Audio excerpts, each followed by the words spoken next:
Okay, good afternoon, everyone. Am I audible to you? Welcome to Byju's Exam Prep IAS. This is Sham Kagur here. Please do let me know if I'm audible to you so that we can restart the discussion. Okay, done. So we have discussed a concept of financial market. Questions are left out. We'll take it up after certain time. Don't worry. In the evening session, around 4 to 5 questions have appeared in the last 1 year. I'm sorry, last 2 to 3 years. We'll solve the questions later. Please do not be worried. Now, let me go to the next chapter. Let me go to the next chapter, that is basically the concept of international trade. The next chapter is also very important, international trade. Now, in case of international trade, what we'll be discussing? What is the scope of coverage in this chapter? We'll discuss concept of exchange rate, then we'll discuss balance of payment. Third one is a foreign trade policy. Fourth one is a World Trade Organization, WTO. Right, fifth one is economic integration. And finally, we'll have a discussion regarding the questions. We'll take up questions. Done? Now, let me start. What do you mean by exchange rate? What do you understand by the term exchange rate? Now, please tell me, don't you people come across the term exchange rate every day in the newspaper? Every day, or let's say once in 10 days, once in 7 days, etc. Where the article will say, simply say, rupee versus a dollar is this much. $1 is equal to so much, 1 rupee is equal to so much, etc. etc. Now, what do you mean by exchange rate? That point is very simple here. There are various transactions which will keep on taking place between India and the rest of the world. Lot of transactions will happen. As a result of these transactions, either rupee will, right? Either the dollars will come into India or dollars will go out of India. I'll give a very simple idea. Please understand this. Right, what is the idea of exchange rate? To understand exchange rate, you need to understand why do we exchange, why do we convert rupee to dollar or dollar to rupee. Why? The reason is very simple. There are a lot of transactions that will take place between India and the rest of the world. As a result of these transactions, either currencies will come into India or currencies will go out of India. For example, please have a look at this. If we export, if a foreign tourist will come to India, if right, you as a software engineer, you'll go to USA, earn dollars and send back the dollars. Remittances means money which is sent to relatives, money which is sent to your parents, your spouse, etc. Remittances, or right, let's say foreign investors will want to invest in India, will bring the money into India. Now, can I simply say, because of these examples, dollars will flow into India? Anybody has a problem with the situation one? Please do let me know. Because of these four examples, dollars will come to India.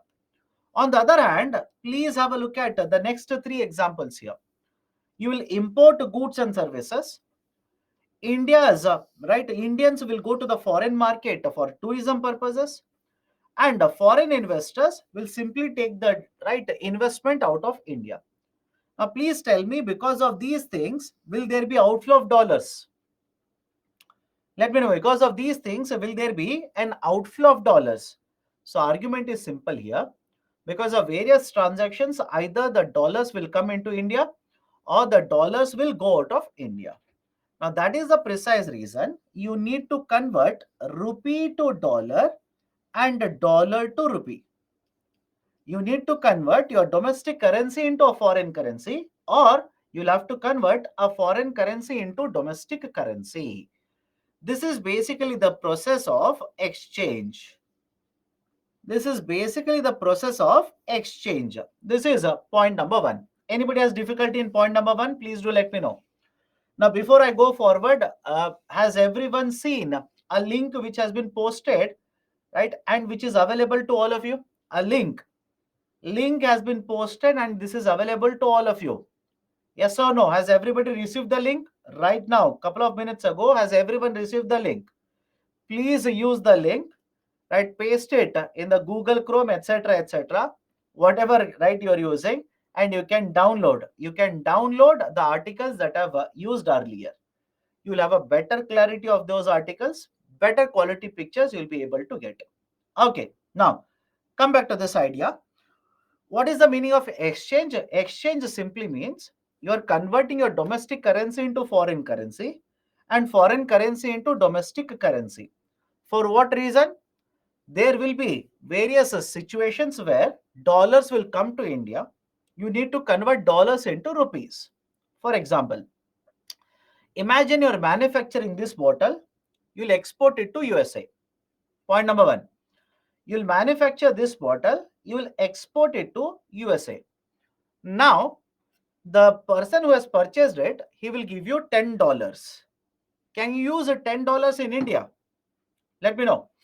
Can you use the $10 in India? For what purpose? Let's say for investment purposes, or for payment of wages, or for purchasing raw materials. Can you use dollars? No. Now, because of this, can I say you will need to convert the dollars to rupees? Any problem with this? You need to convert dollars to rupees, right? So you'll have to exchange one currency to another currency. Second, you'll import something, right? Let's say you'll import laptop, right? For example, take the current affairs. You'll import a laptop from, right? Let's say China. Now, can you pay, right, to the exporter? Can you pay in terms of rupees? They will not accept rupees. They'll say convert that into dollar and pay the dollars. So there are various transactions as a result of which domestic currency will be converted into foreign and foreign currency into domestic currency. But next question is, how do you convert? At what rate would you convert your domestic currency into foreign currency and foreign currency vice versa to domestic currency? This is called as exchange rate. This is in simple terms called as exchange rate. What is the definition? The first point is the definition itself. Conversion of a domestic currency into foreign currency and foreign currency into a domestic currency. For example, what if I say today $1 is equal to 60 rupees? What if I say $1 is equal to 60 rupees? What does it mean? You have a dollar, you can convert into 60 rupees, or you have 60 rupees, you can pay that 60 rupees, purchase a dollar. That is basically the concept of exchange rate. There is one more definition.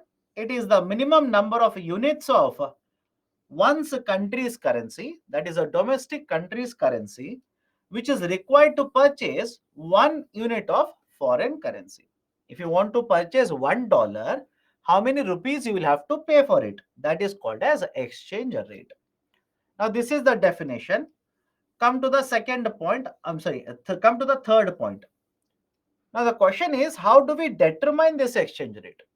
How do we derive, or how do we come to a conclusion $1 is equal to 60 rupees or $1 is equal to 80 rupees? How do we come to that conclusion? There are three methods that are generally used. One is called as a fixed exchange rate mechanism. Second one is called as a floating exchange rate mechanism. Third one is called as a mixed exchange rate mechanism. I'm using the term mixed, but more technically they use the term managed exchange rate. The third one is called as a managed exchange rate. Now, what do you mean by fixed? What do you mean by floating? What do you mean by managed? Let's go one by one. Let's start with the fixed exchange rate. Now, what if I were to say, listen to me carefully. What if I were to say that Government of India today has fixed the exchange rate $1 is equal to 60 rupees? Let me know. Is it an example of a fixed exchange rate? The Government of India will announce that from today, the exchange rate will be $1 is equal to 60 rupees. That is called as a fixed exchange rate. Meaning, under the fixed exchange rate, the government or the authority appointed by the government will fix how many units of the domestic currency are required to purchase 1 unit of a foreign currency. That is called as a fixed exchange rate. Now let me go to the second one here, floating exchange rate. What do you mean by floating exchange rate? Floating exchange rate, in this, the market supply and demand. The supply and demand for the currencies will determine the exchange rate. The market supply and demand, market forces such as supply and demand will determine the exchange rate. For example, follow this very carefully. Simple question to all of you. Simple question first. If supply of anything increases in the market, what should happen to the value of the product here, or value of the commodity? I'll repeat the question. If the supply of anything increases in the market, what should happen to value? Value. What should happen to value? All of you will agree, value will come down. Anybody who says opposite, let me know. Value should come down. Some of you are saying exactly opposite. My dear, if you supply more of a product, do you think value will increase?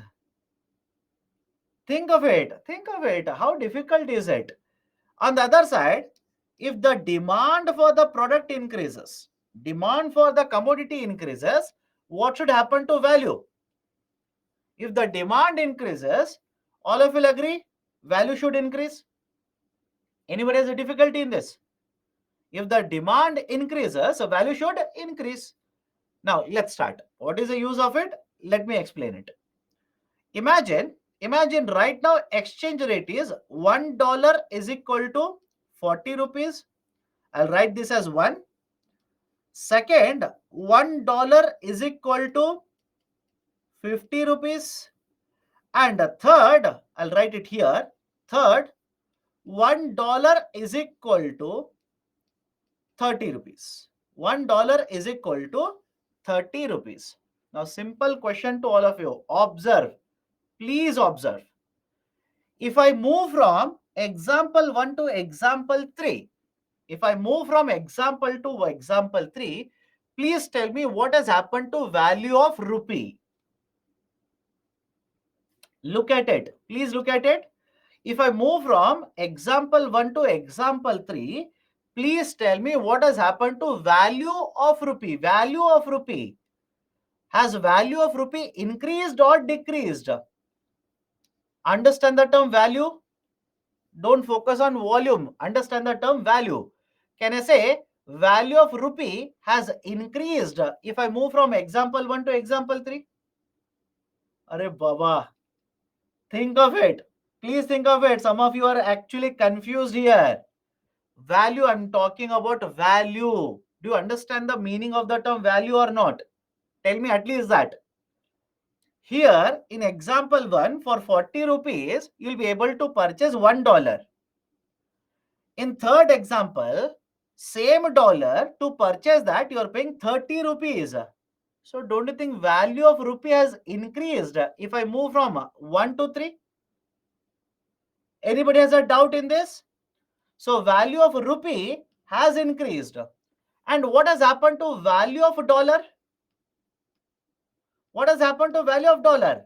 Can I say value of dollar from 1 to 3 has decreased? Now, from 1 to 2, imagine you're moving from 1 to 2. You're moving from example 1 to example 2. Please tell me what has happened to value of rupee. If you move from 1 to 2, what has happened to value of rupee? Value of rupee has gone down and the value of a dollar has increased. So please tell me now, anybody is finding it difficult? Right? If I go from exchange rate 1 to 3, value of rupee has gone up, value of dollar has gone down. Arey Baba, those who are saying difficult, follow this carefully. You are paying for this. Let's imagine this is the bottle. For this bottle, you are paying 40 rupees. Now, for the same bottle, you are paying 50 rupees. Simple. Or forget about rupees, talk about dollars. For this bottle, you are paying $1. Now, for the same bottle, you are paying $2.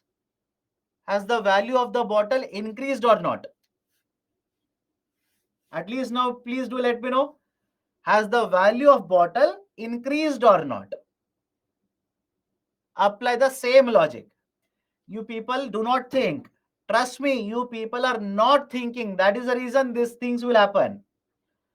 Right? Value of bottle has increased. Now bring it here. Let's start. Right? To purchase dollar, you're paying 40 rupees. Now to purchase a dollar, you're paying 30 rupees. What has happened to the value of dollar?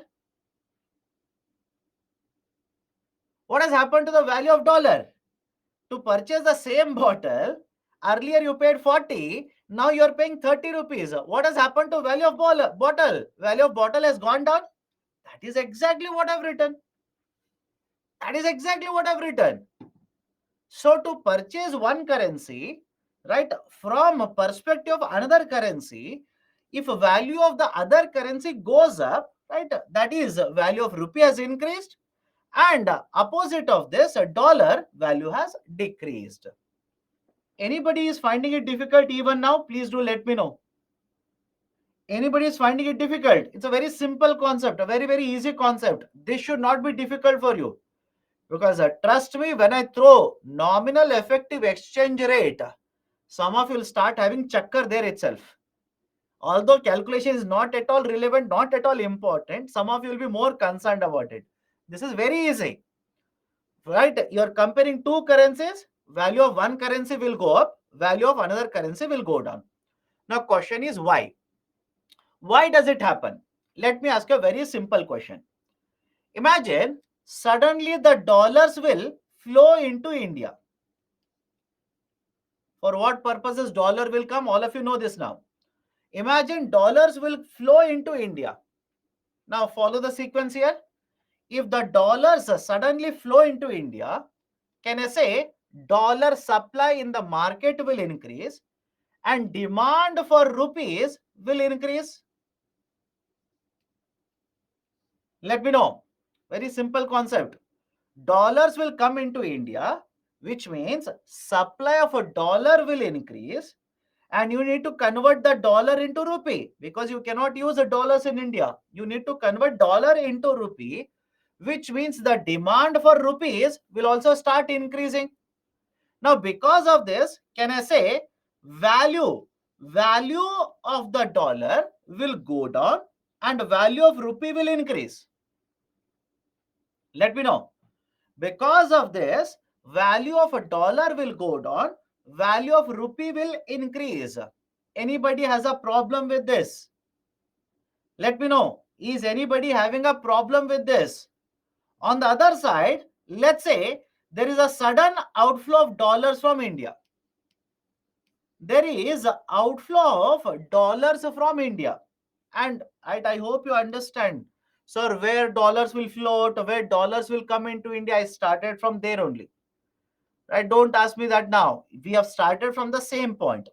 Imagine dollars will start flowing out of India. As a result of this, what will happen? Understand this now. When dollars will float, right? Don't you think before dollars will go out of India, you will sell rupees. You will sell rupees in the market, convert these rupees into dollars. Correct? You will sell rupees in the market, convert these rupees into dollars, which means, can I now say the supply of rupee has increased and demand for dollar has increased? And when supply of rupee increases, what will happen to value of rupee? Value of rupee will start going down. Value of a dollar will start going up. So because the demand is higher, value of dollar should go up and supply of rupee goes up. So value of rupee should go down. Now, can I simply say, follow this very carefully. Can I simply say from 1 to 2, if I move from 1 to 2, that is example of this. Let me know. If I move from 1 to 2, this is the example for this. If I move from 1 to 3, this is the example for this. Anybody has a difficulty, please do let me know. 1 to 2, this is the example. 1 to 3, this is the example. Can I go forward now? Anybody is finding finding these examples difficult, this is the right time for you to ask me. It's a very simple idea. Because of market transactions, because of various things that are taking place in the market, the value of one of the currency will go up, value of other currency will go down. Very simple idea. Value of one of the currency will go up, value of one other currency will go down. And 1 to 3, if I move from exchange rate 1 to 3, the value of a rupee has gone up, value of a dollar has gone down. And if I move from example 1 to 2, value of a rupee, value, don't look at volume, value of a rupee has gone down, value of a dollar has gone up. Now please tell me, all of these can happen because of imports and exports. Can all of this happen because of foreign investors coming into India, foreign investors going out of India? Can all of this happen because of, let's say you will go to USA for study purposes, and foreigners will come to India for tourism purposes? Don't you think all of these are market forces? All of these are nothing but market forces of what? Supply and demand. All of these are market forces of supply and demand. Because of these transactions, either the demand or supply of the currencies will change, and that will happen as a result of which values of the currencies will also change. This is basically floating exchange rate. This is basically called as floating exchange rate. Now, before I go to the third one, managed exchange rate. Before I go to the third one, managed exchange rate, please understand there are two terms whenever you talk about fixed exchange rate, and there are two terms whenever you talk about floating exchange rate. Now, what is this a devaluation? What is this a revaluation? What is a depreciation? What is appreciation? Now, please understand this very carefully. Please understand this. Whenever value of one currency, whenever value of one currency will fall against another currency, whenever value of one currency will fall against another currency because of market forces, we will call this as depreciation. We'll call this as depreciation. And whenever value of one currency against another currency falls because government is changing the exchange rate, that is called as devaluation. For example, all of you please look at the exchange rate here. Please make an observation. Do not by heart numbers. Please observe. Today, if the exchange rate is $1 is equal to 50 rupees, and after 1 year, let's say exchange rate is $1 is equal to 60. Now, can I simply say, if this is done because of the market forces, if this happens because of the market forces, value of rupee against a dollar has fallen down? Let me know. If this happens because of market forces, and there's a very interesting question by two students, what do you mean by market forces? After the whole story is over, you people are asking, what do you mean by market forces? My dear, please tell me. Can I say these are nothing but various transactions that will change the supply and demand for currencies in the market or not? I expect an answer from the student who is asking the question. Let me know. Can I say because of these transactions, the supply and demand forces in the market for currencies will change? Correct or wrong? Correct or wrong? So that is basically the idea of a market force. Market force of supply, market force of demand. So in this example, if you look at example 1, rupee value has gone down. And if this value changes because of market forces, we will call it as a depreciation. And in this example, the dollar value has increased against rupee. And if this happens because of market forces, we will call it as appreciation. Any difficulty here? Please do let me know. Right? Value of one currency against another currency goes up because of market forces, appreciation. Value of one currency goes down because of market forces, depreciation. But rather than market forces, what if it is done by the government of India? What if government will change the exchange rates? In such cases, we will use the term devaluation as well as revaluation. We'll use the term devaluation as well as the revaluation. That is, if you look at the same example one, from today after 1 year, can I say rupee has been devalued, dollar has been devalued. Sorry, rupee has been devalued, dollar has been revalued. I'll repeat it. Right, from today after 1 year, if you look at the example one itself, and if this is done by the government, can I say rupee has been devalued, dollar has been revalued? Any difficulty in understanding what you mean by revaluation, devaluation, depreciation and appreciation? Please do let me know, otherwise I'll go forward. Please do let me know if there is any difficulty, any doubt regarding devaluation, depreciation, revaluation, and devaluation, right? Or appreciation. These are four terminologies. Now, please tell me, in the newspaper, in the context of India, do you come across the term devaluation or depreciation of rupee? Let me check. In the context of India, when you read newspapers, assuming you are reading newspapers, will you come across the term rupee depreciation or rupee devaluation?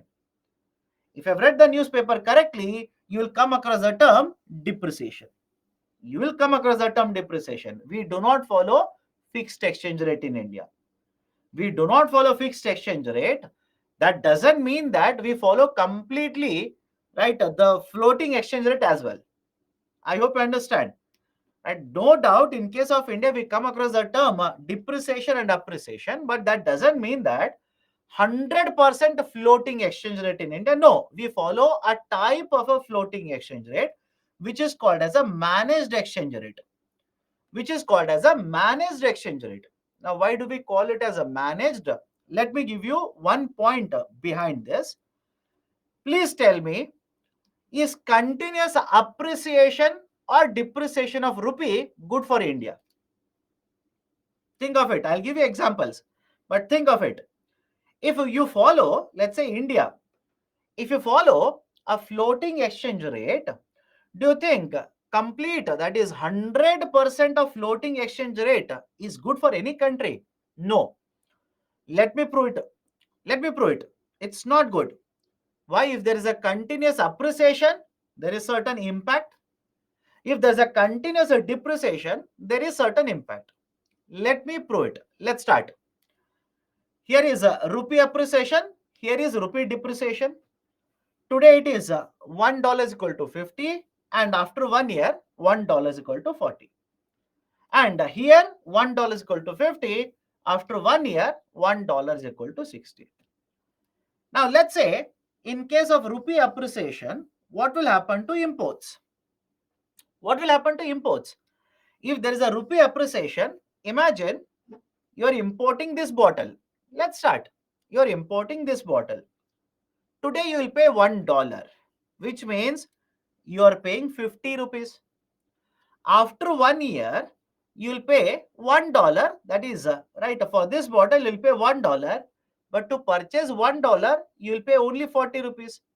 Now please tell me, does the first point make sense to you? Imports will become cheaper. Any doubt here? Imports will become cheaper whenever there is rupee appreciation. Now, if there is a rupee depreciation, what will happen to imports? Exactly opposite. Exactly opposite. You are paying $1 for the bottle today, which means you are paying 50 rupees.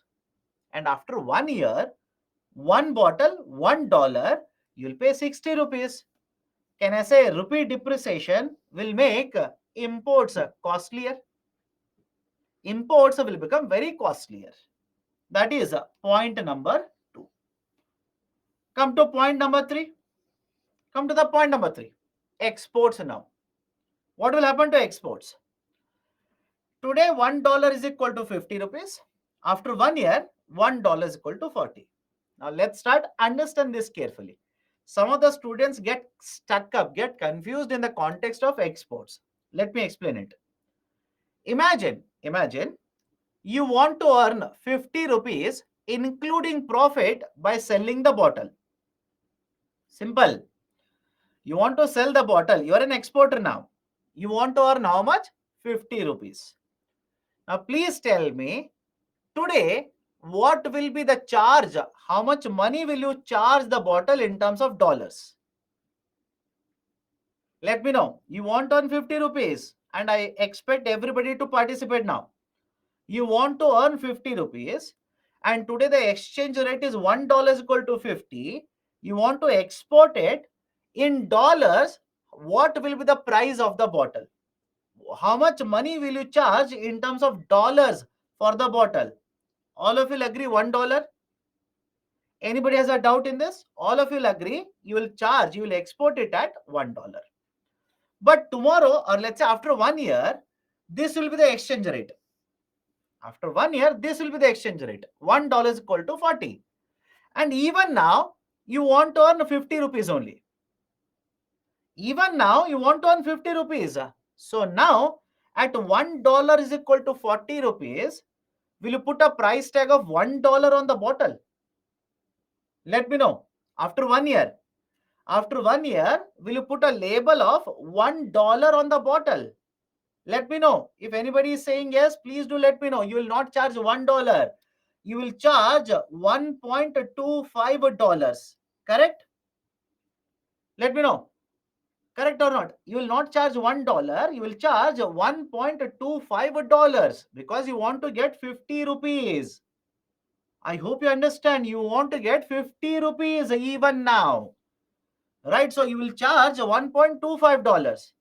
Now, if you increase the price of the bottle from $1 to $1.25, will your products become more costlier or cheaper in the international market? Let me know. If you start charging $1.25, will your products become cheaper or costlier in the international market? Don't you think they'll become more costlier? So now can I say competitiveness of these products will go down with rupee appreciation? Anybody has a problem with this? Competitiveness of the exports will go down with rupee appreciation. Can I go forward? Anybody has difficulty? If you are finding it difficult, sir, $1.25, why? Please use the calculator. Please use the calculator. Right, $1.25, right, for 40 rupees. For every $1, you will get 50 rupees. Please use the calculator, you will get the number. Now come to fourth point. Today you are exporting, you want to earn 50 rupees, $1 is equal to 50. So $1, that is the price tag. After 1 year, $1 is equal to 60 rupees, which means now is it okay? Rather than putting a price tag of $1, I will put a price tag of $0.83 on the bottle. Will I earn same 50 rupees after 1 year? Let me know. Please let me know. Rather than $1, after 1 year, I'll put a price tag of $0.83 on the bottle. Will I still earn 50 rupees? Yes, you will earn 50 rupees. So now, if you reduce the price of the bottle, what will happen to the bottle competitiveness in the market? Don't you think in the international market, your bottle will become cheaper, competitiveness will increase? That is point number 4. This is basically the impact of rupee appreciation, depreciation, revaluation, devaluation on import and export. Now think of it. Continuous appreciation of Indian rupee. Is it good for India? Let me know. Continuous, uncontrolled appreciation of rupee. Do you think that is good for India? Now have a look at the table. You will understand. And imagine continuous depreciation of the rupee is happening. Is it good for India? No, that is not good for India. That is the precise reason. No doubt we follow floating exchange rate. But should we allow at all the times? Should we allow only the market forces to determine exchange rate? No, we should not allow it. Because if there is a continuous appreciation or continuous depreciation, it will have a larger impact on Indian economy. That is the precise reason. That is the precise reason, right? We do not follow full floating exchange rate. It is a type of floating which is called as managed exchange rate. Managed exchange rate. Now, can we go forward here? Can we move forward from this table? Anybody is finding it difficult? Any question is there in the table? Now, generally, one question that I come across in every batch, and some of you are waiting to ask that, I know that. Many of you will ask, sir, what if $1 becomes equal to 1 rupee? I know some of you will be having this doubt. What if $1 becomes equivalent to 1 rupee? My dear, right now, let's say exchange rate is $1 is equal to 70 rupees. From here, if I move to this exchange rate, can I say rupee has appreciated? Let me know. Right now, this is exchange rate. You are asking me what will happen if I reach this exchange rate, which means rupee has got appreciated, dollar has got depreciated. Apply that in the table. If rupee appreciates, what will happen to the impact on imports? What will happen to exports? Apply the logic, you will get it. I hope you understand. Apply the logic, you will get it. Right now, can I simply say, assume nothing else will change? Think of this and answer. Just a funny thing about this situation. If I move from $1 is equal to 70 rupees to $1 is equal to 1 rupee, at least there, don't you think petrol prices should fall down? Petrol and diesel should become very cheaper in India? Yes or no? Think of it now. Think of it. Apply. You'll automatically understand. If I move from $1 is equal to 80 rupees to $1 is equal to 1 rupee, don't you think petrol and diesel, assuming nothing else will change, at least petrol and diesel should become very cheaper in India, right? So you know what will happen if there is a right this kind of a event that will take place in the economy. Okay, done. So now I said in case of India, although we follow right the floating exchange rate, it is not completely floating. I said we follow managed exchange rate. Now question is, what do you mean by managed exchange rate? Managed exchange rate simply means at various instances, right, we will allow the market forces to determine exchange rate, but in certain times there is so much of volatility in the exchange rate, the central banker will intervene and try to influence the exchange rate. I'll repeat the statement here. What do you mean by managed exchange rate? It simply means we are allowing the market forces to determine exchange rate. But in certain times, because of high volatility in the exchange rate, central banker will intervene in the market, try to influence the exchange rate. Central banker will not fix the exchange rate. RBI will try to influence the exchange rate. How so? Let me explain this. But before that, please remember, supply increases, value should go down. Demand increases, value should go up. Please remember this. Very simple concept. Supply increases, value should go down. Demand increases, value should start going up. That is a basic idea. Now let me start. Imagine there's a continuous depreciation of rupee.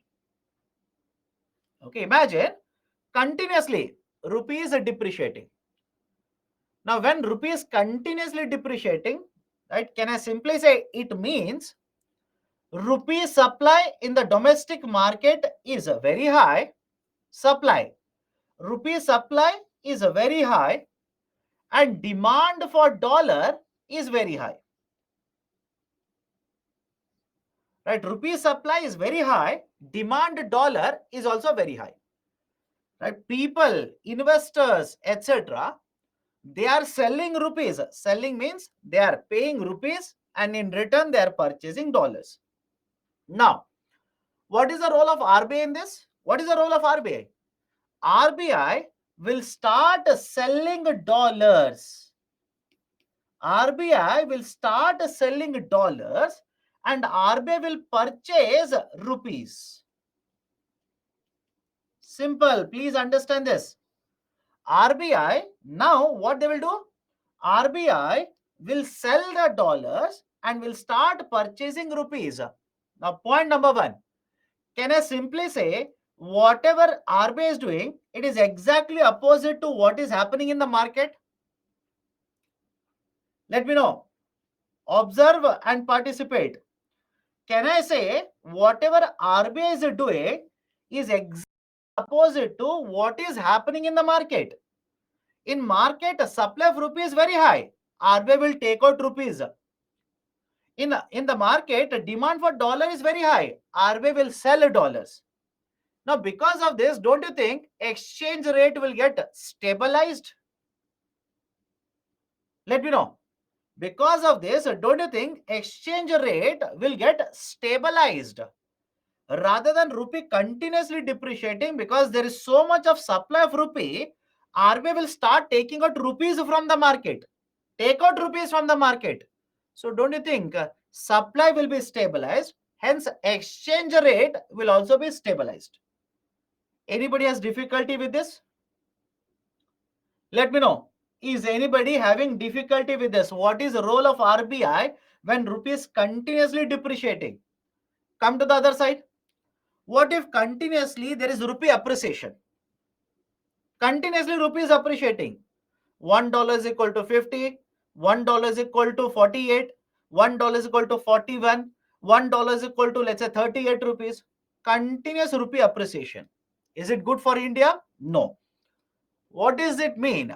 When rupee is appreciating, what does it mean?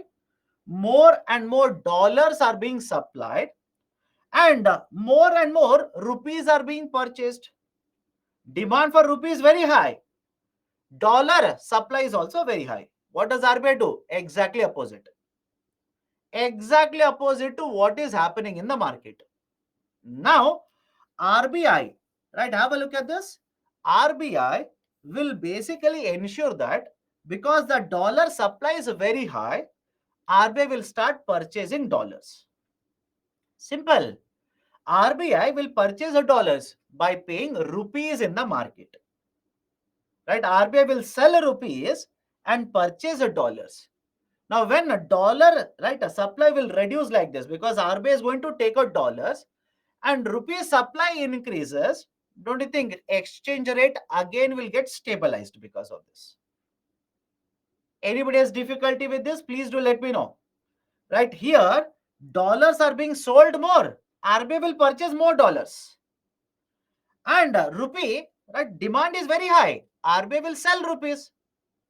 So by basically ensuring that RBI, right, is ensuring that whatever is happening in the market, exactly opposite RBI will do.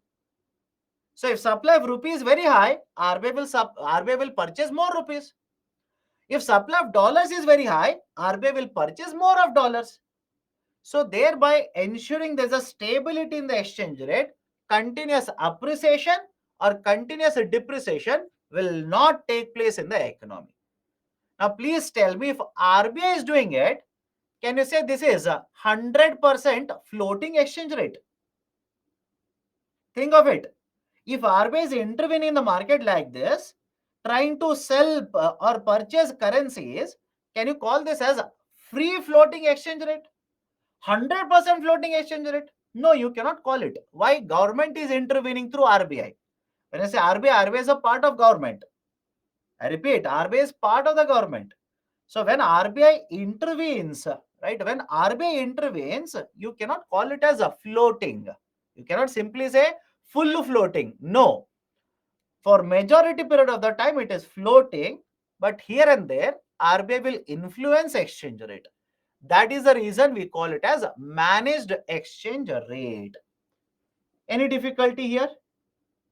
Any difficulty, please do let me know. How and where RBI purchases or sells dollars? Have you gone to the bank, physical branches of the bank? Please do let me know. Have gone to banks physically, not online, not QR code. If you have gone to the banks, generally you will see in the banks they would have put a digital board where they will show what is the exchange rate today in the market. Check it. Right? They will have a board in the bank where they will show how much is the exchange rate today, which means banks are one of the participants in the economy who will provide exchange rate facilities. If you have been to an airport, in airport also there are people who will provide exchange services to you. Even if you have been to a market, you will see certain, right, let's say certain shops where they will say they will provide exchange rate facilities to you. All these are the participants, right, in the forex market. Now, let me know, can RBI enter into this transaction with the bank or not?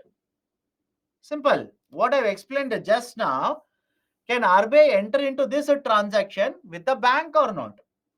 If rupee is continuously appreciating or depreciating, can RBI talk to banks, supply more of rupees or take more of rupees from the system? Of course, yes. Right, that is the role of Reserve Bank of India. Can we go forward now? That is the role of Reserve Bank of India, and that's the reason we call this exchange rate as a managed exchange rate. Not completely floating, but right, interference is there, hence managed exchange rate. Now come to the next point here. This was in fact asked this year in the prelims. This was asked this year in the prelims. Now please have a look at this. In this example, in the second example, I'm talking about the second example.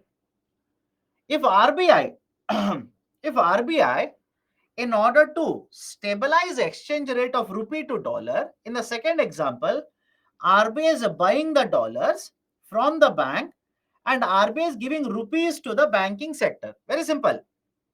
RBI will purchase dollars and RBI will give rupees to the bank. Now, please tell me, because of this, will the overall money supply in the economy increase or not? Look at the second example. Please focus on the second example. Because of this second example, don't you think overall rupee supply in the economy will start increasing? And can this lead to inflation? Yes or no? Can this lead to inflationary trend in the economy? Of course, yes. So now this is a dilemma for RBI. This is a dilemma, a challenge for RBI. If I do not control rupee exchange rate, right, many of the imports will be affected, many of the exports would be affected.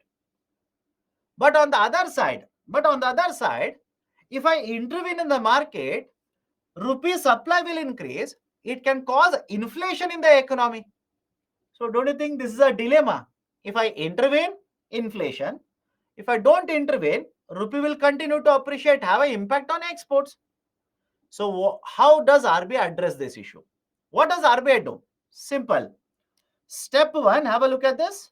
Step one, RBI will conduct this transaction, purchase dollars, give rupees to the bank, which means rupee supply in the economy is increasing. Step two, RBI will sell bonds in the market. Simple. Let me know now. RBI will conduct open market operation, sell the bonds in the market. Now, when RBI will sell the bonds, please tell me what will happen to money supply. Let me know. What do you think will happen to money supply? Money supply will decrease. So, in step one, money supply is increasing. Step two, money supply is decreasing. Don't you think inflationary concern because of this would be addressed by RBI? This is called as sterilization.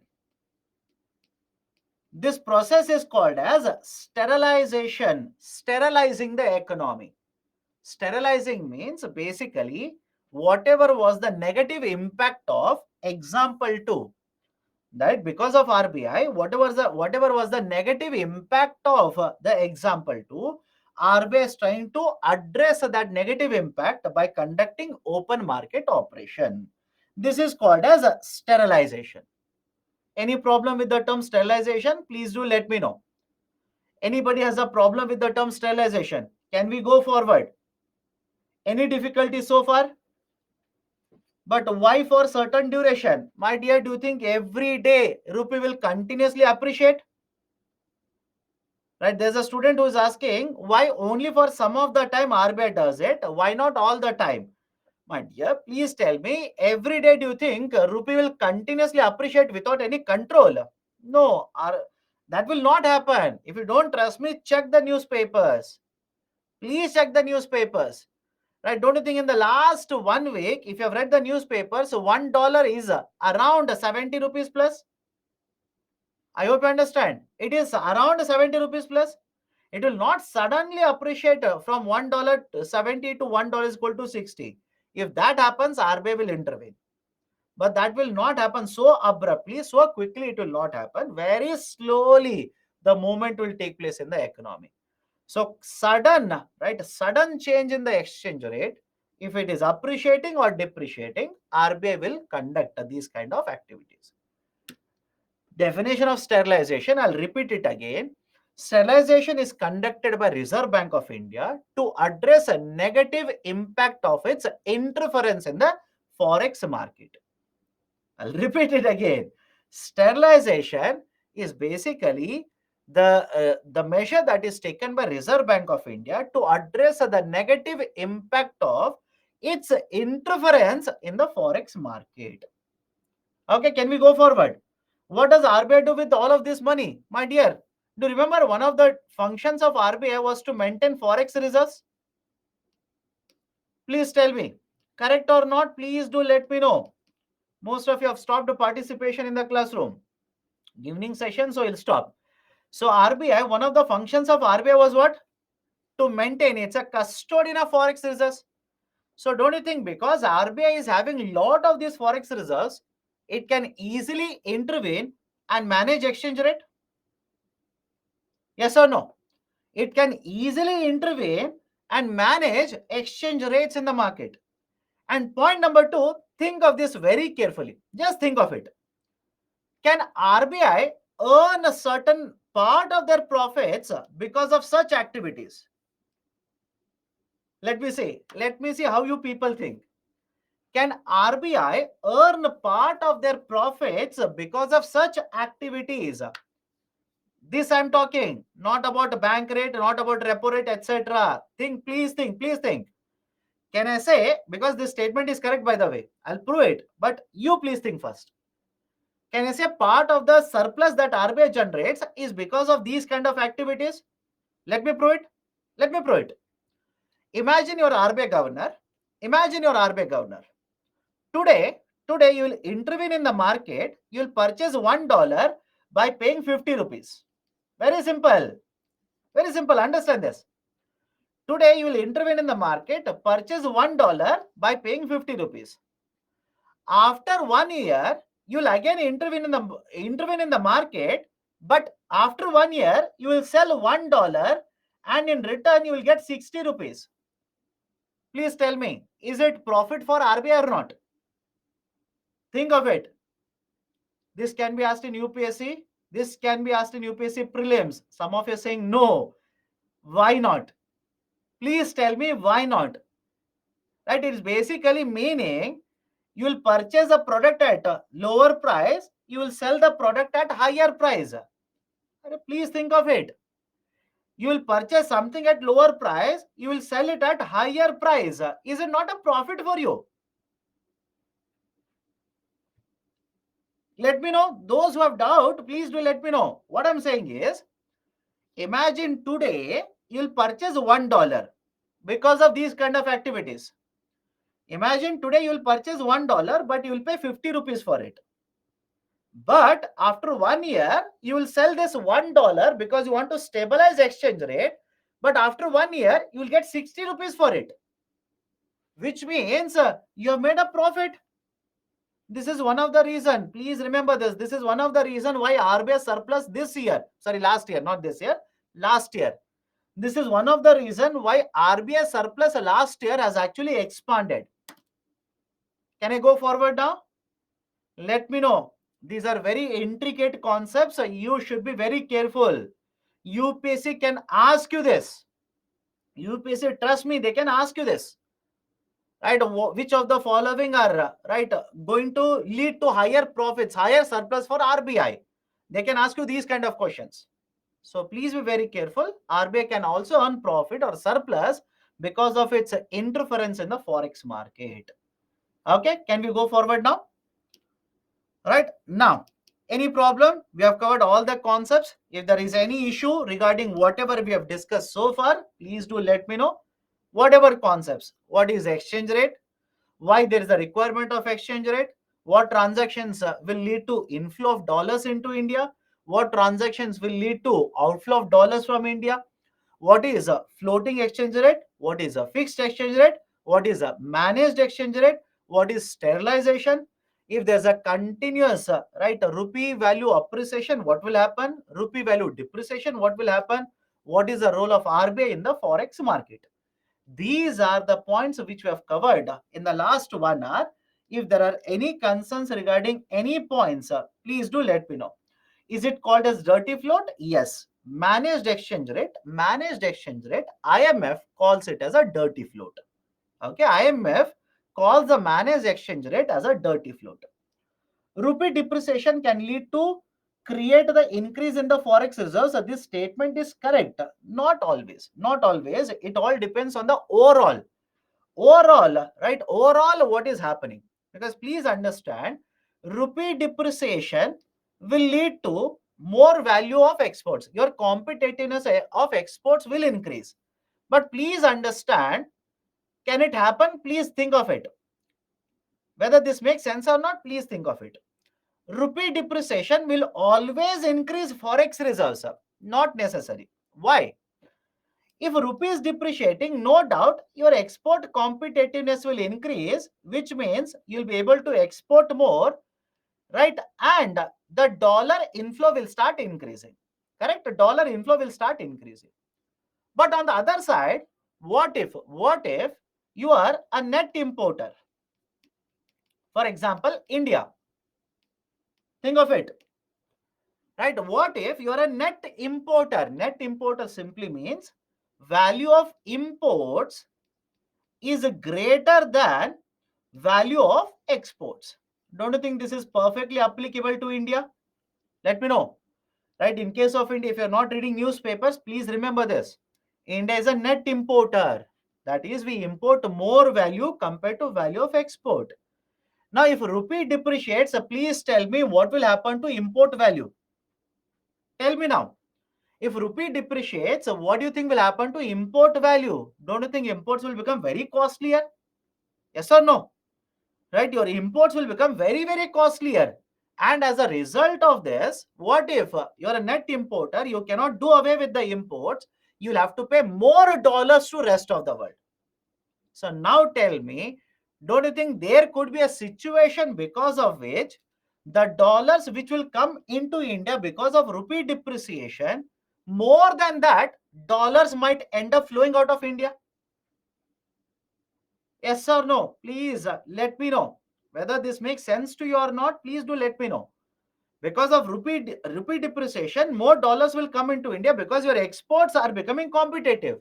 But on the other side, can this also happen that imports will become very costly here, more dollars will flow out of India? That can also happen. So that's the reason there is no guarantee. There is absolutely no guarantee that with rupee depreciation, forex reserves will always increase. No guarantee.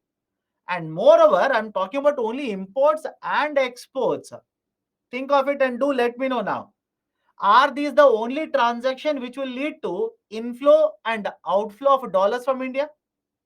What about investments? What about foreign tourism? What about Indians going abroad for study purposes? What about remittances?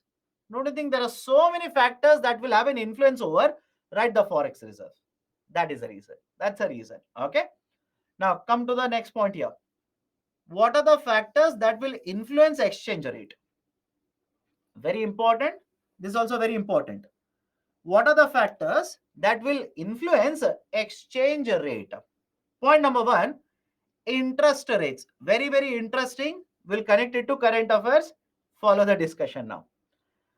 A country offering higher interest rates will attract foreign investors, thereby leading to rise in the value of domestic currency. What is the meaning of it? Let me ask a very simple question. Imagine you have money. Okay, you have money. Now there are two options available to you. Country 1, country 2. Country 1, the interest rate was 4% and country 2, interest rate is 5%. Do not worry about anything else. Do not worry about anything else. Focus only on the number. If you have money, in country 1, you will get 4% interest rate.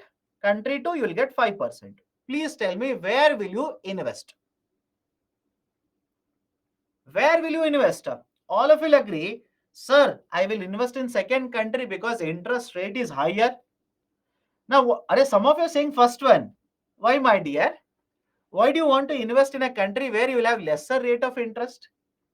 I hope you understand. Okay. Now, what if because of various policies in the country one, right? Let's say monetary policy or whatever it is, because of that, interest rate will go up to 6% in country one. Can the interest go up in country one? For example, what if in monetary policy, repo rate is increased? What if open market operation is conducted? They will start purchasing, they will start basically selling lot of the bonds, reduce money supply in the economy. So don't you think interest rate will start increasing in country one now? Does it make sense to you? Interest rates in country one will start increasing. And imagine it will reach to 6%.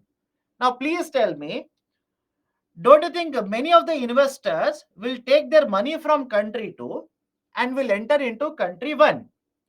And in the process of doing it, what will happen to the domestic currency of country 1? Let me know. In the process of doing it, what will happen to the currency value for country 1? Imagine this is dollar. What will happen to the value of dollar? Don't you think the value of dollar will start increasing? It will start appreciating.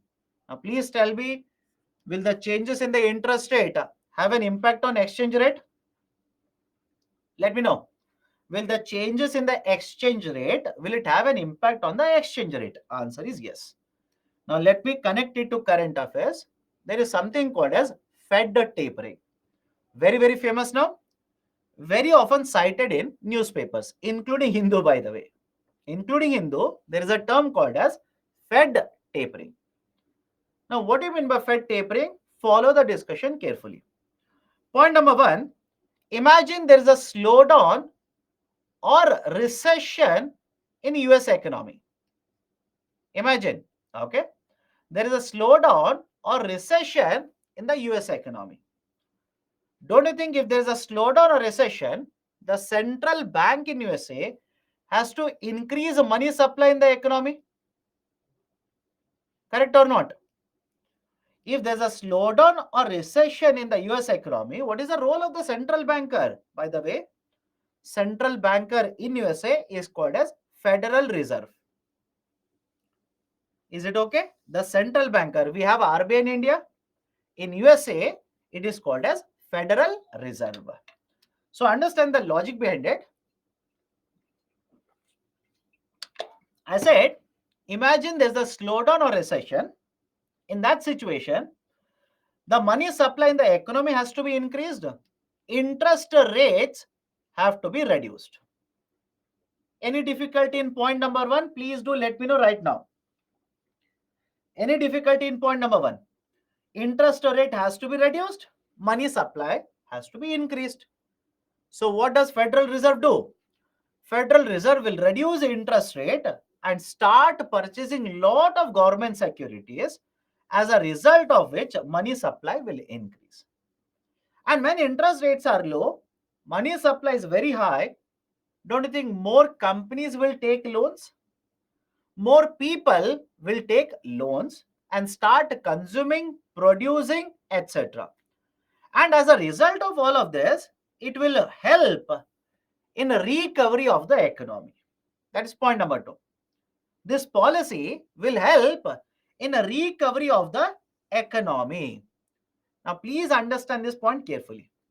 Whenever such policies are implemented, right, these policies are expansionary in nature. Correct? These policies are expansionary in nature. They will increase the money supply. There is one more term used in the context of such policies. This is also called as quantitative easing. This is also referred to as quantitative easing policy. Anybody has difficulty, please do let me know, because none of you are replying. I'm assuming you're understanding. It is referred to as a quantitative easing policy. Now, simple question to all of you. Do you think it is appropriate to have quantitative easing policy when inflation rate is increasing in the economy? Think of it and answer. Do you think it is correct to have a quantitative easing policy when inflation rate in the economy is increasing? Answer is no. You should not have quantitative easing when inflation rates are very high. Why? If you go for quantitative easing, money supply will increase. Already there is higher inflation. So are you not basically adding to inflation here? That is the reason whenever there is a lower money supply, low inflation rate, need to promote growth, they will go for quantitative easing. Now, because of this policy, let's say there is a recovery in the economy, unemployment rate will start going down, GDP will start increasing, growth rate will also start increasing. And slowly inflation is also starting to increase. So now Federal Reserve will realize I cannot continue to have a lower interest rate. I will have to increase interest rates.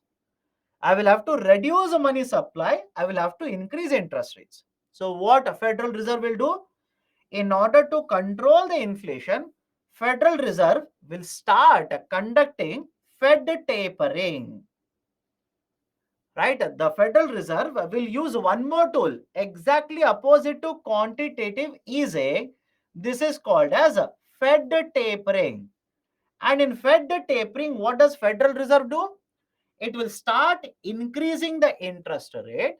It will reduce buyback of government securities. Very simple.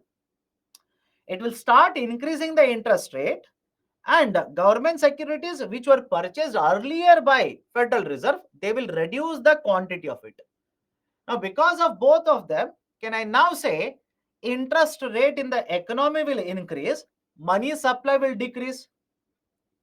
Let me know. Right? Interest rate because of this will start increasing and money supply will decrease. Does it make sense to you people or not? If money supply will go down, interest rates are higher, do you think more loans will be taken in the economy? Don't you think it will reduce the demand for money? It will reduce inflationary trend as well. It will help in controlling inflation in USA market. This is called as a federal tapering. Tapering means reducing. Many of you will get stuck up with the term tapering. What do you mean by tapering? Tapering means you are reducing. Reducing what? You are reducing money supply. This is called as Fed tapering. Anybody has difficulty in this? Let me know. Anybody has difficulty in this? Can we go forward now? Why should you read this? What is the context of this for Indian economy? That is more important for you. If they are doing it in USA, let them do it, sir. But what is the connection to India? What is basically the connection to India? Let me explain.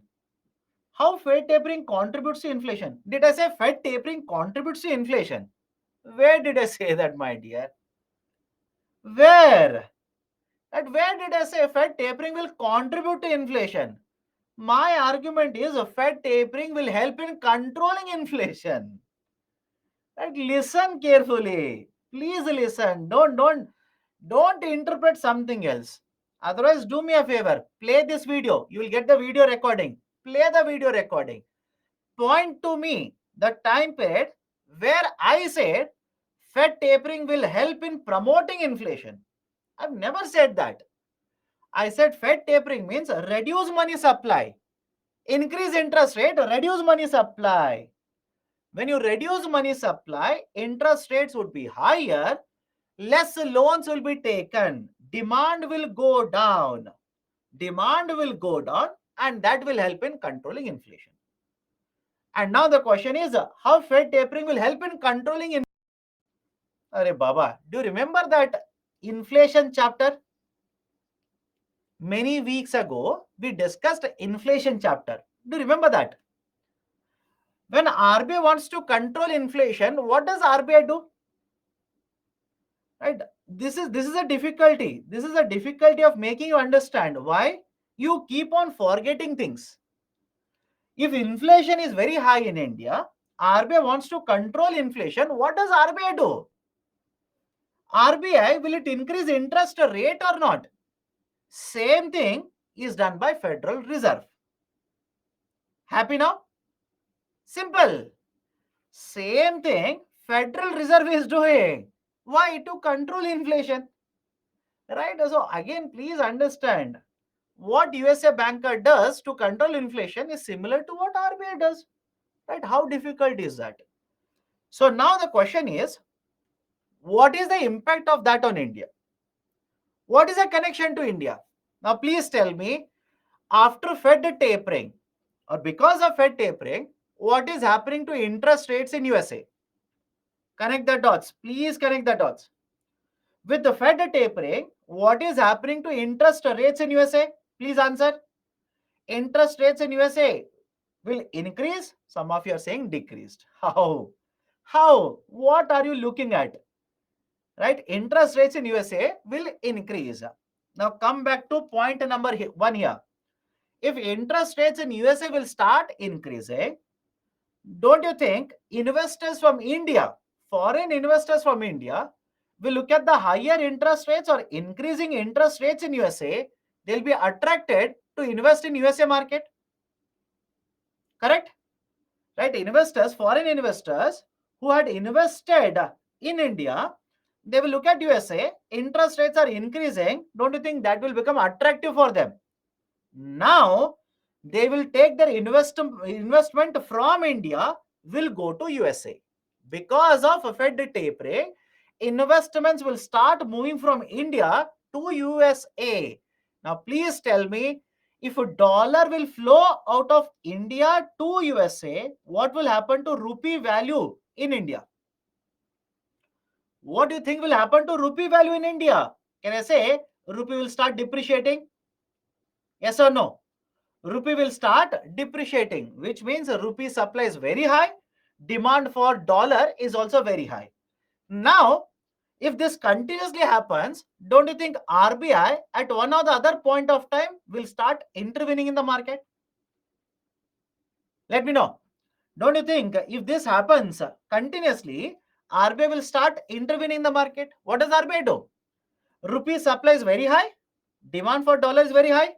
Can I say RBI will sell dollars? RBI will sell dollars and start purchasing rupees. Correct or not? RBI will sell dollars and purchase rupees. And now please tell me, don't you think all of this activity of RBI, how much, to what extent RBI can do this, it is dependent on how much is the forex reserves held by RBI? Let me know now.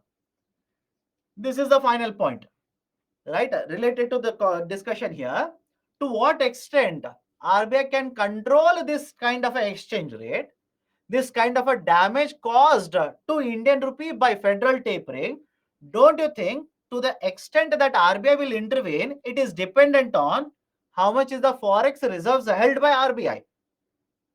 Right? So this is a point.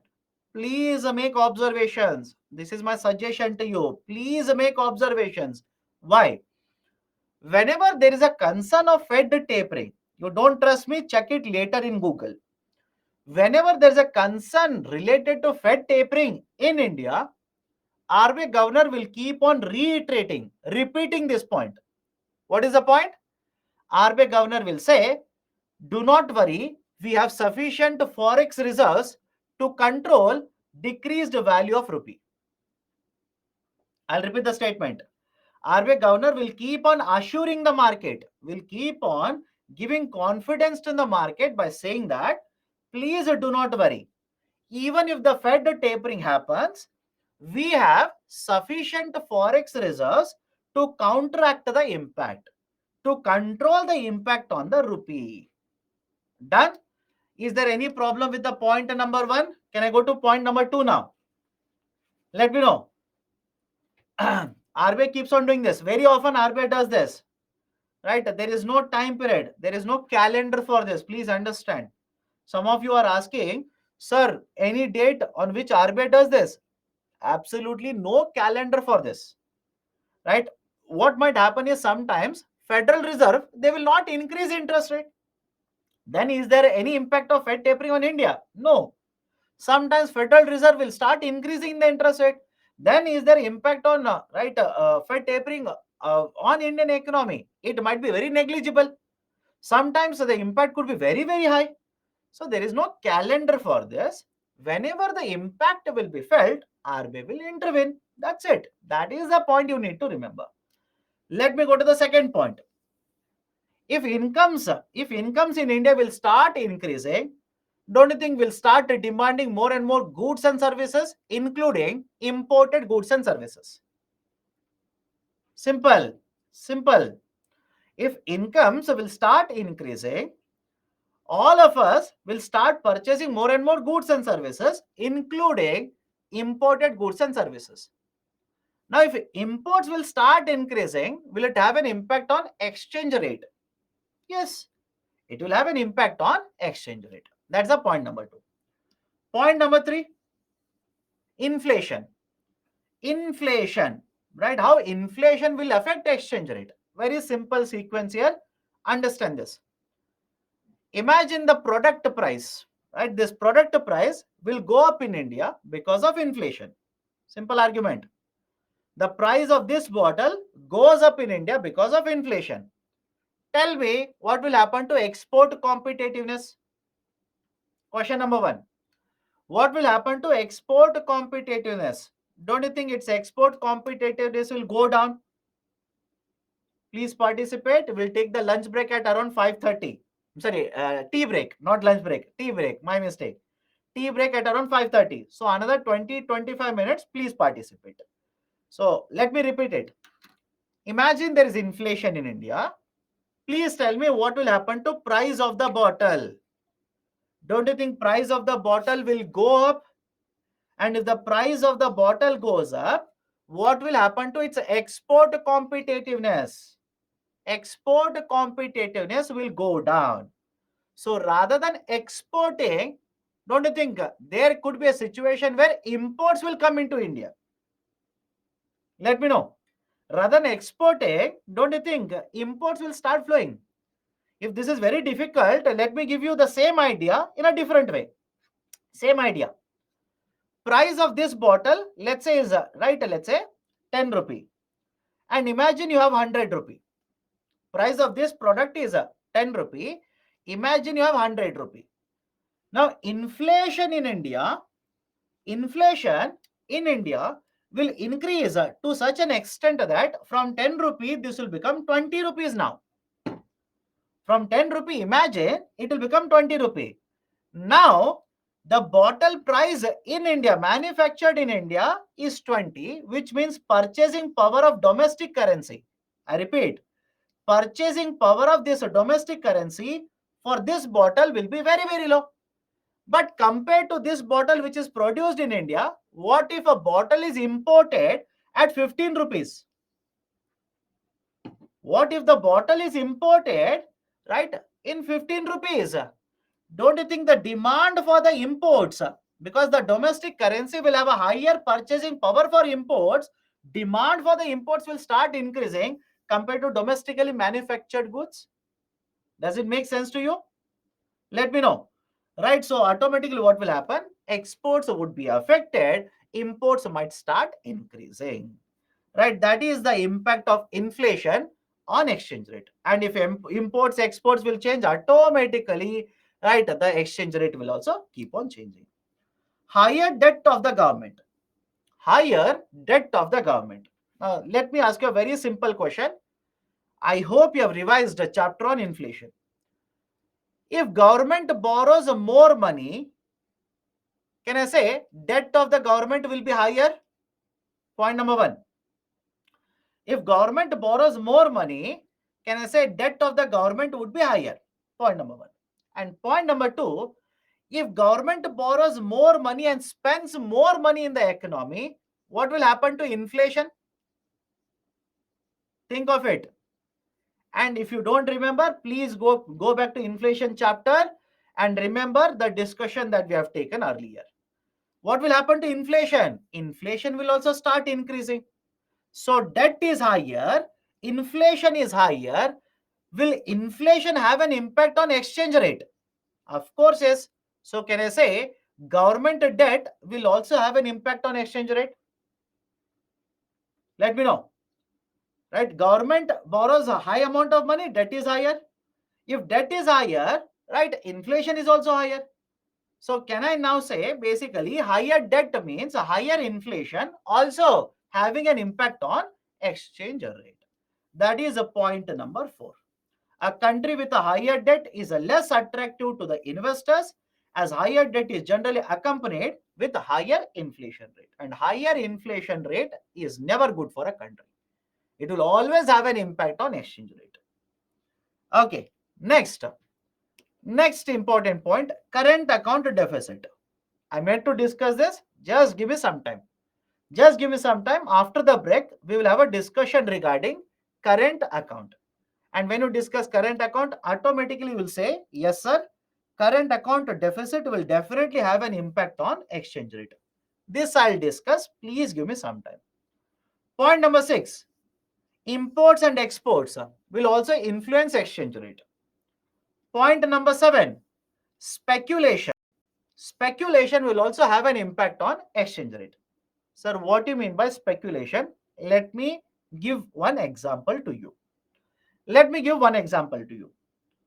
Now, follow this very carefully. Speculation simply means expected movement of exchange rate, which might actually lead to trading of currencies in the market X. Market X means a current market itself. What do you mean by that? Let me give a very simple example. Follow this very carefully. Imagine today $1 is equal to 40 rupees. Okay, imagine today $1 is equal to 40.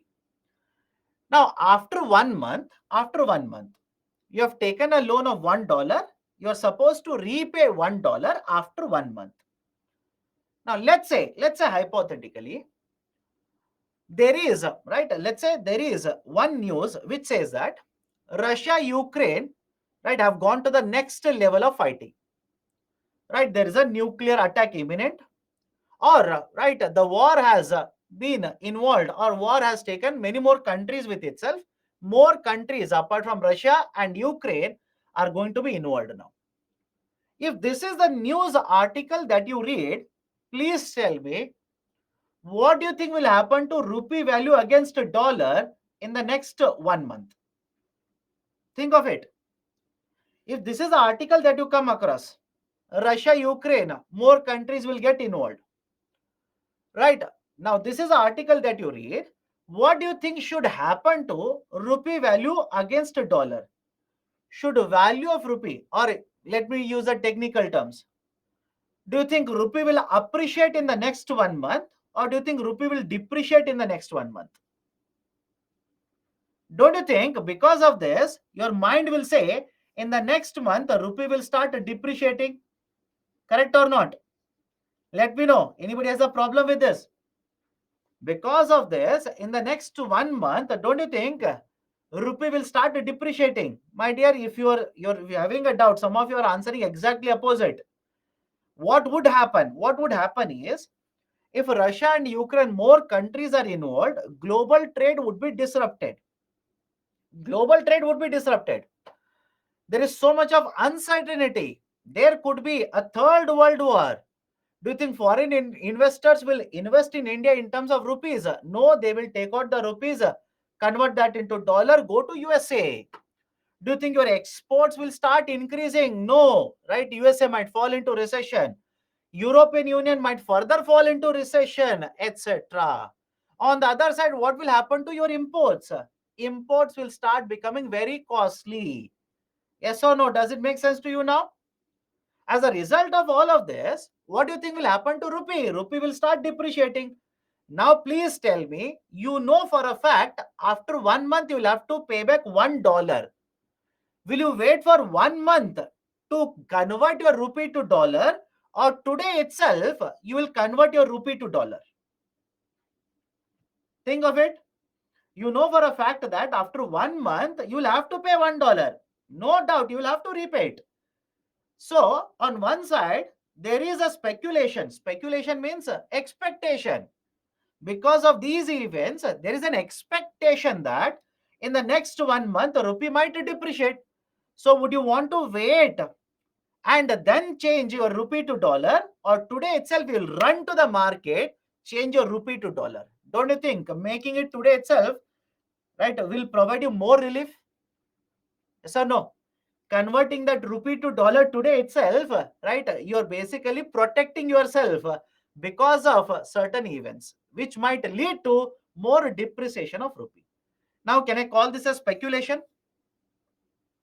Speculation, right? We are expecting market to move in a certain way. That's it. Is there any guarantee that rupee will continuously depreciate after 1 month? There is no guarantee. Neither you know, nor do I know, nor US President knows, nor India's finance minister knows. Nobody knows what is going to happen after 1 month. But with whatever information we have, we expect that this will happen after 1 month. That is called as speculation. Now, because of speculation, don't you think you converted rupee to dollar today? And vice versa might also happen. Will speculation influence exchange rate? Answer is yes. Right? Is speculation having an impact on the exchange rate? Again, answer is yes. You already know the answer now. Okay. Point number 8. Government stability. Policies of the government. The performance of the economy. For example, imagine you have $100 billion. You are a very rich investor now. Imagine you have $100 billion. Tell me, will anybody be interested in investing in Pakistan now? Let me know. Will any one of you be interested in investing in Pakistan? Assuming you are a USA investor, not an Indian investor, USA investor. You'll say, no, sir. Why? So much of uncertainty, so much of volatility, economy is suffering, no stable government policies, GDP is contracting, inflation rate is very high. So don't you think that will affect inflow of investments? Rather than investing in the domestic market, the domestic investors might take out their money, invest somewhere else. Will that have an impact on exchange rate? Answer is simply yes. Okay, right? So these are certain factors which will have an impact on exchange rates. One of them I've not discussed. I'm only saying point number 5 I'm yet to discuss. I'll discuss that. But apart from that, from point number 1 to point number 8, anybody has any kind of a difficulty, please do let me know. Point number 8, my dear, if government is not stable, policies are not stable, economy is contracting, nobody is going to invest in such an economy. Foreign investments will not come, domestic investments might go out of the market, which means, right, the domestic currency will be sold, foreign currency will be demanded more, domestic currency will start depreciating. Can we go forward now? Fifth one, I've not discussed. I'll cover it. Please don't worry. But now let me know if UPSC will ask you this question, whether this is correct or not. Monetary policy of RBI will influence rupee to dollar exchange rate. Let me see. monetary policy of RBI will influence rupee to dollar exchange rate. Correct or wrong? Correct? All of you should say correct. Trust me, all of you should say correct. Don't say, sir, maybe, may not be. Wrong, sir. No. Why? We already have discussed interest rates. Interest rates. So interest rates in India are affected, influenced by RBI's monetary policy. So RBI's monetary policy affecting interest rate, which will also have an impact on currencies coming into India or investments coming in or going out, which means RBI's monetary policy will also influence exchange rate. Just like in this example, Federal Reserve policy is affecting exchange rate. Please do not have any kind of doubt. Be very clear with all of these concepts. Done? Can we go forward? Can we go forward now? Next is also a very important concept, slightly technical, but very important concept. I want to discuss with you the idea of a nominal and a real exchange rate. We'll discuss nominal and real exchange rate. Then I'll address if you have any kind of questions. Then we'll take a break. Then after the break, where you are fresh after the break, I will throw at you two very important indices, near and rear indices. After the break, I'll take up near and rear, right? Because many of you will get stuck up in near and rear. Although that much information is not required, UPSC is not going to test you that to that extent. Okay, now let's start. Nominal and real exchange rate. Now, what do you mean by nominal and real exchange rate? Can I say nominal exchange rate means whatever is the exchange rate right now in the market, whatever is the exchange rate, that is the nominal exchange rate. Yes or no? For example, open up newspaper. Open up a newspaper. If you come across in the newspaper, $1 is equal to 70 rupees. That is nothing but nominal exchange rate. In simple terms, nominal exchange rate means right now how many units of domestic currency are required to purchase 1 unit of a foreign currency. That's it.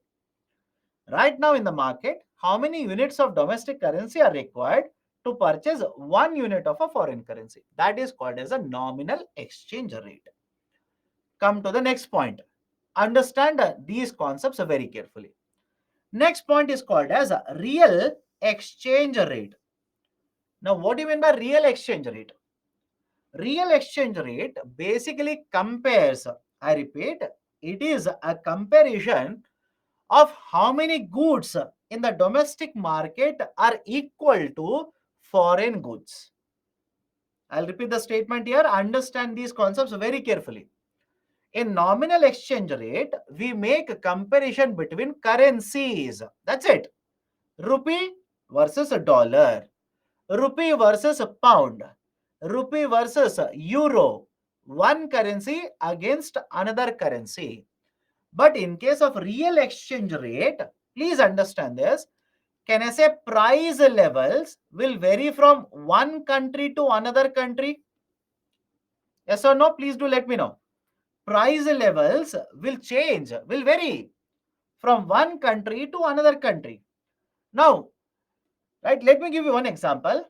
Imagine $1 is equal to $1 is equal to 50 rupees. And this becomes $1 is equal to 40 rupees. Simple question to you people. Without knowing, understand this, without knowing what is the price of this bottle in India and USA, based on only this, can you come to a conclusion whether the bottle will be imported into India or exported from India? I'll repeat it again. Understand the logic behind it. Let's say $1 is equal to 50. Now it will become $1 is equal to 40. Nominal exchange rate. Now my question is, without knowing, understand this very carefully. Do not come to conclusion. That is the point I'm trying to make here.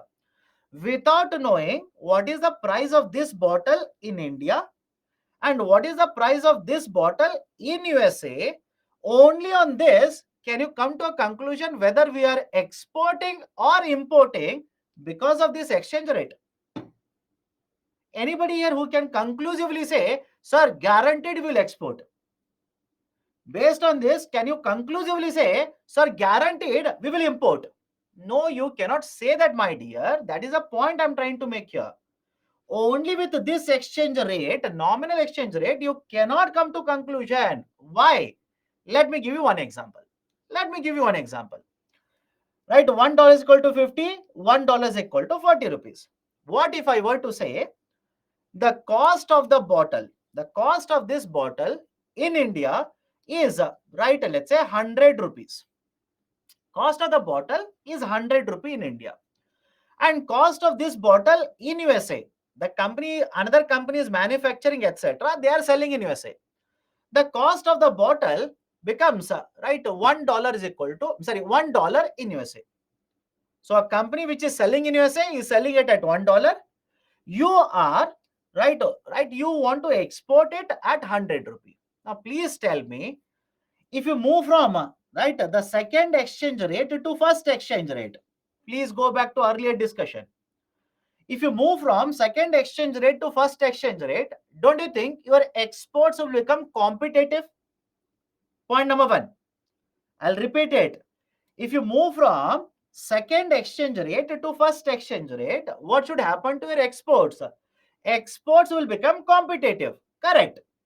But now tell me, even with exports becoming competitive, will you be able to export this bottle to USA? Think of it. Will you be able to export this bottle to USA? Will you get, right, any demand for this bottle from USA? You will not get it. Why? In the domestic market of USA, the similar bottle is being sold at $1. It is being sold at $1, which means, no doubt, rupee has depreciated. Your exports are becoming competitive. Does it mean your export to USA will increase? No. Even now, can I say you will end up importing bottle from USA? Let me know. Even at this price, that is when rupee has depreciated. I repeat, when rupee has depreciated, even now, you will end up importing the bottle from USA. All of you are understanding or not? That is the reason I said nominal exchange rate, no doubt, we are comparing one currency with another currency, but will that give you trade productiveness? Will the nominal exchange rate provide you how competitive is your export?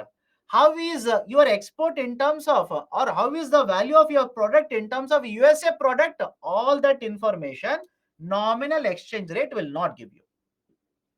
All of you okay with this? All of you okay?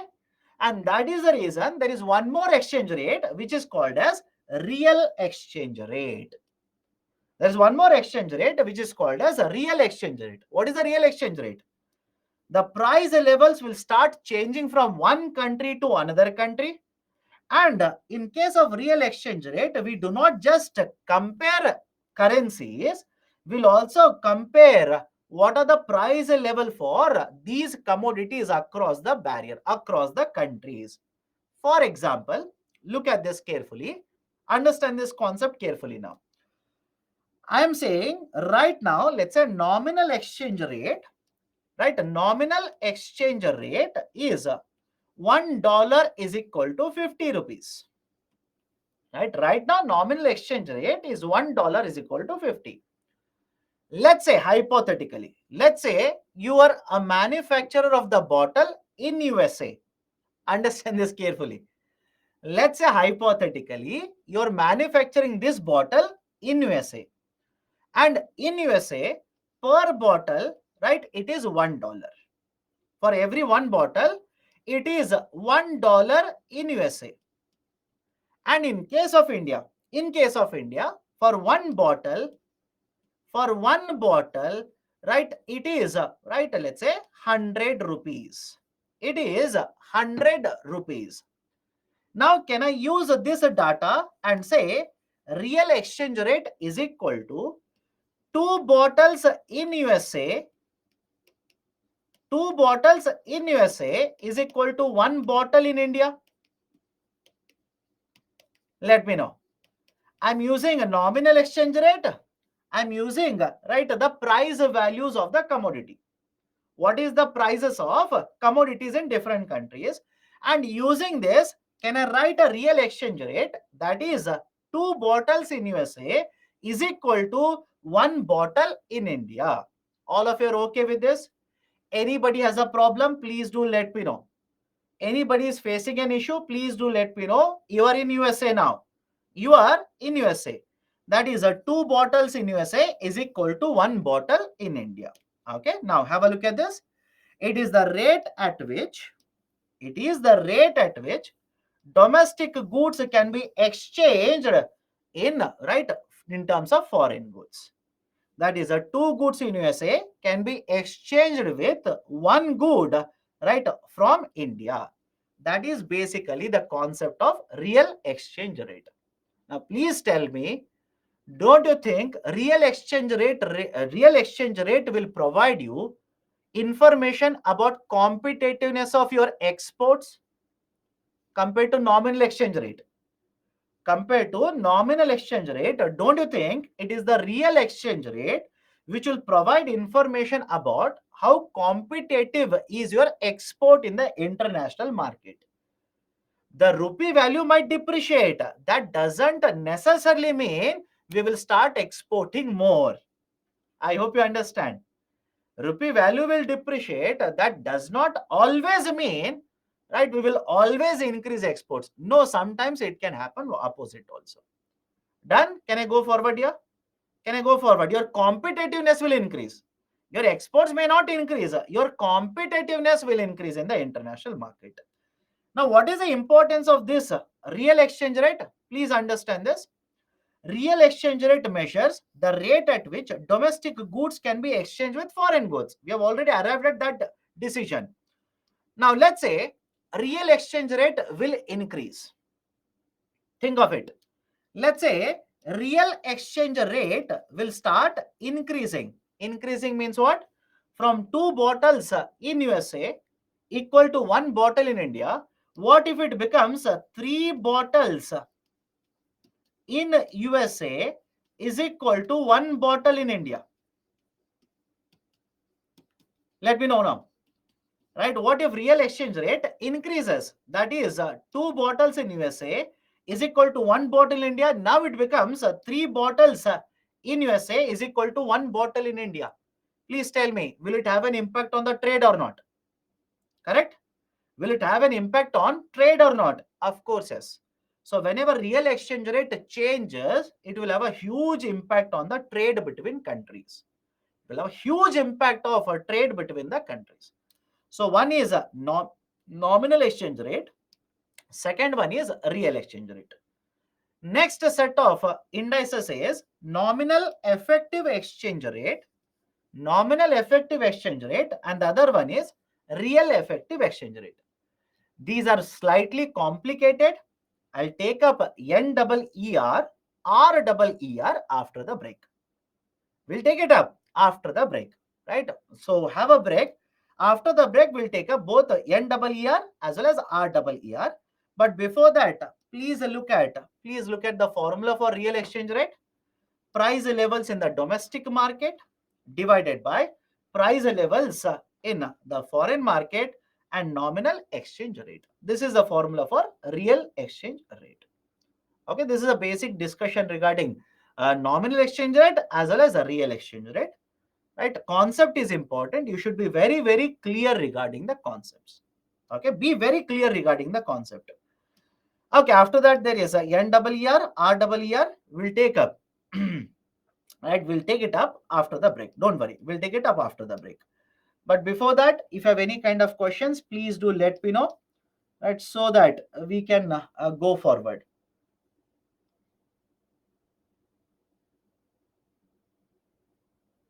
Any questions?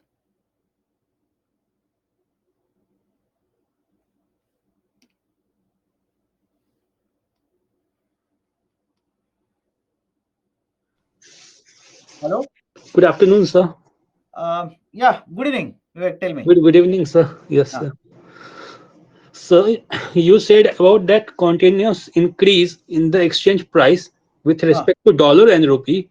is Huh. not good, and continuous decrease is also not good. Yes. Yeah. Then what should be the way forward in for the government to exercise RBI this generally, process? okay, please understand, continuous appreciation or continuous depreciation, when it happens quickly, suddenly it should not happen. Right? If you look at what has happened to exchange rate between rupee to dollar, right? Many decades ago, it was somewhere in the range of 30 to 40 rupees. Today, it is around 60 rupees. Sir, So, in a for, span of for two, example, sir, for example, if today $1 is equal to 80 rupees, yeah. yeah, Hmm. what should be the approach in future? Should it come down to That's 70 what I'm. or go to 90? Arey Baba, that's what I'm saying. If $1 is equal to 80 today, becomes $1 is equal to 90 tomorrow, it is not good for the economy. If that happens over a period of 10 years, if that happens over a period of 5 years, RBI cannot do anything in that instance. Immediately or in a very, very short time period, fluctuation should not be very high. Over a period of time, longer duration, if there is a change, there will be a change. Because like I'm saying, many decades ago, it was somewhere around 40 to 50 rupees.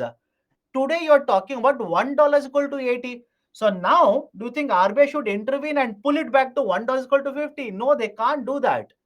So longer duration, because of competitiveness, because of investment attraction, longer duration value might increase or decrease. But in a very quick succession, very quickly, the value should not change. When very quickly changes, RBI will intervene.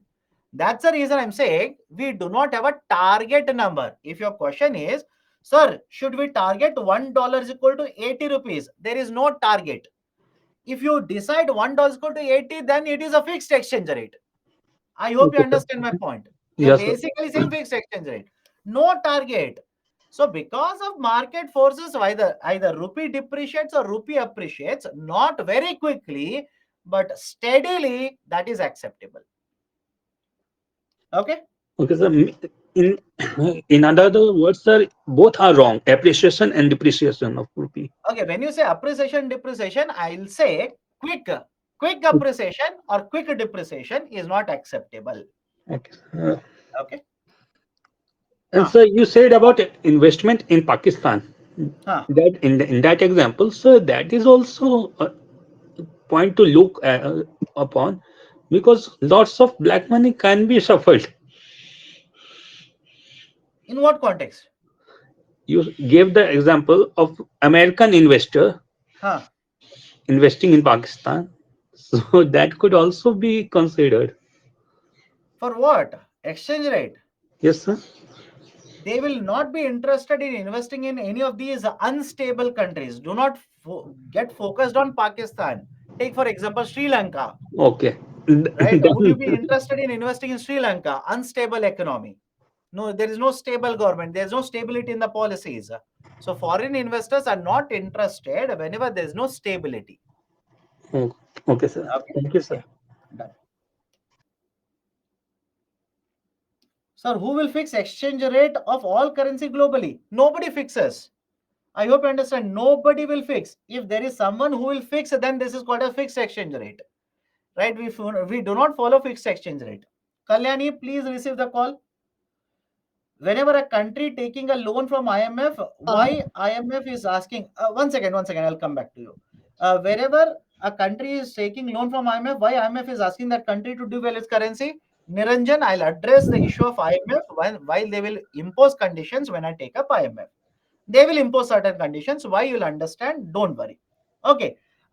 Kalani, please go ahead. Good evening, sir. Actually, I had a doubt regarding the logistic service of Byju's. They have not been given me any information.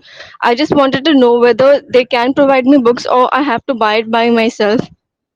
Uh, uh, Kalani, please write a mail to me. I'll talk to the people, concerned people, and I'll get back to So you. actually, I have already been given through the mail. Also, I had been talking to another faculty from the history department. He had already sent the request to the the team, but they do not give me response at all. And I'm really disappointed since I've been waiting since 3 months. At least just inform me if you cannot provide me books. I will buy and keep on studying, but the information is not been given to me. They do not pick up calls. I just wanted to inform so that you can help me, please. That's what I'll definitely look into this. This is the first time I've come across from your side. Definitely, I'll talk to them. There's some change in the vendor, so there is some disruption that has taken place. I'll talk to them. Please don't worry. Okay. Yes, sir. Thank you, sir. Thank you.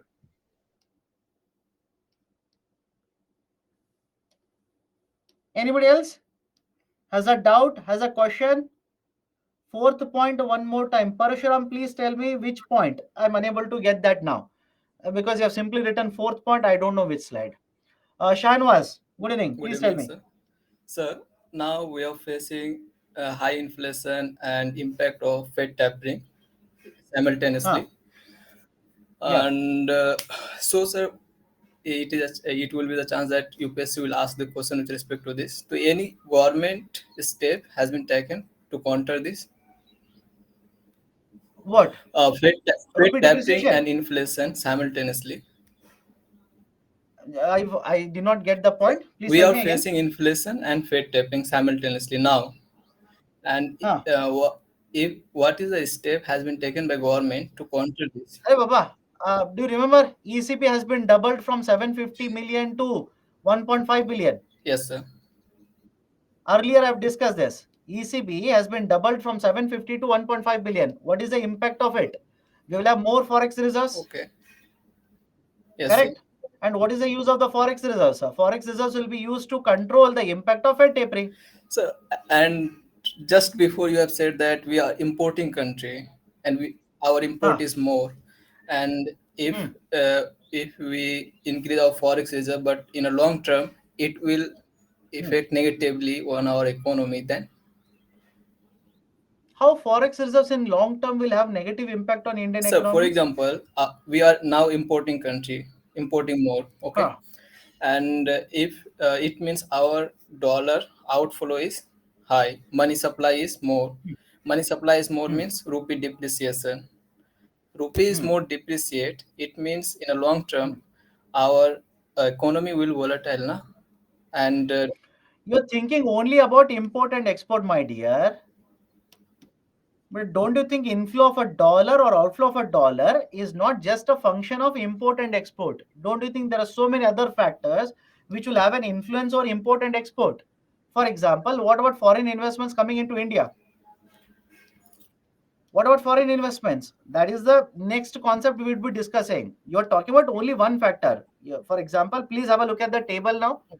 Right? You're talking only about one component, that is import and export. No doubt, import is greater than the export, as a result of which there is the outflow of a dollar because of goods imports. But what about other components?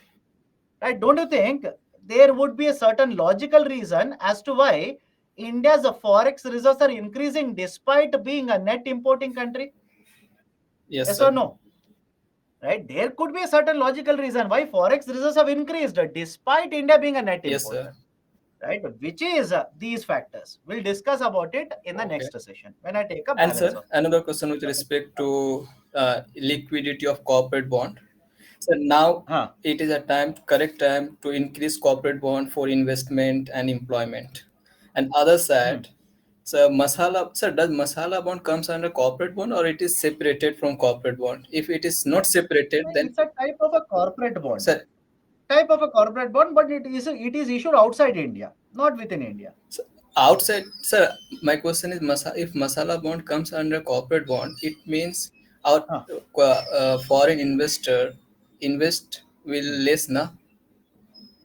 Why? Because for example, sir, masala bond, rupee dominated, and Hmm. the value of rupee in international market is volatile in nature, Hmm. then there is a Hmm. more chance, more high risk.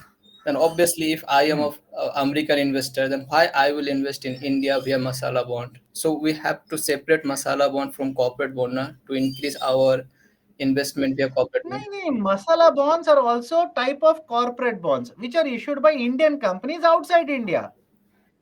Corporate bond means what? Bonds which are issued by Indian companies. You have green bond which can be issued by Indian companies within India. You have masala bonds which can be issued by Indian companies outside India. So corporate bond consists of multiple types of bonds. Some of them are issued in India, some of them are issued outside. Oh, That's the reason, because we are borrowing from the external market under masala bond, we have kept it as a part of external commercial borrowing. okay, sir. Okay, Okay, thank you, sir. done. Take it. Okay, higher debt factor in exchange rate.